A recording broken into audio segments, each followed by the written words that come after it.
ఛత్తీస్గఢ్ మాల అడవుల్లో Maoist అగ్రనాయకుడు, party కార్యదర్శి నంబాల కేశవరావుతో పాటు 27 మందిని హత్య చేసినటువంటి ఘటన జరిగింది. ఈరోజు ఒకవైపు మావోయిస్టులు చర్చలు జరుపుదాం, శాంతియుతంగా పరిష్కారం చేసుకుందామని చెప్పి అనేక సార్లు విజ్ఞప్తి చేసిన కేంద్ర ప్రభుత్వం మాత్రం వాళ్ళతో చర్చలు జరపకుండా అణిచివేసేటటువంటి కార్యక్రమం, హత్యాకాండకు పాల్పడుతున్నటువంటి దాన్ని సిపిఎం పార్టీగా ఖండిస్తున్నాం.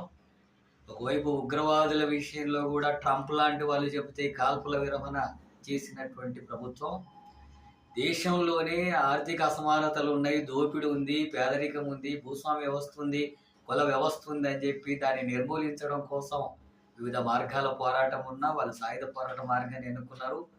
ఆ మార్గాన్ని కూడా విరమించేటటువంటి విషయం, ఆయుధాలు కూడా విరమించే విషయాలు చర్చలు జరుపుదామని చెప్పి మావోయిస్టు పార్టీలు అనేక సార్లు విజ్ఞప్తి చేస్తున్నప్పుడు కూడా వాళ్ళతో చర్చలు జరిపి సమస్యను పరిష్కరించకుండా ఈ దేశంలో ఉండి దేశ సమస్యల మీద పోరాడుతున్నటువంటి వాళ్ళ మీద ఈ హత్యాకాండకు పాల్పడడాన్ని సిపిఎం పార్టీ తీవ్రంగా ఖండిస్తుంది.